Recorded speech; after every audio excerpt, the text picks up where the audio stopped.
ચોમાસું આજથી ફરીથી વધશે આગળ. આજે મધ્ય અને દક્ષિણ ગુજરાત સહિત સૌરાષ્ટ્રમાં ગાજવીજ સાથે વરસાદની આગાહી. બુધવારે 31 તાલુકામાં મેઘમહેર.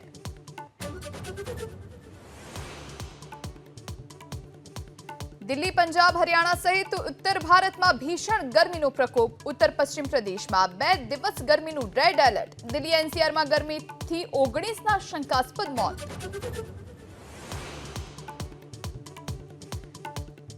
14 પાકના ટેકાના ભાવમાં વધારો કરી કેન્દ્ર સરકારે ખેડૂતોને આપી મોટી ભેટ. ડાંગર, કપાસ, રાગી, તુવેર, અડદ, તલ, મગફળી અને બાજરી સહિત 14 પાકની એમએસપીમાં વધારો.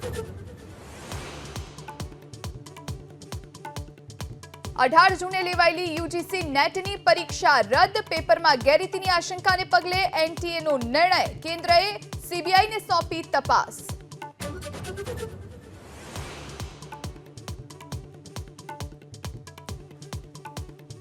T20 વર્લ્ડ કપના સુપર 8માં આજે ભારત અને અફઘાનિસ્તાન વચ્ચે લડત.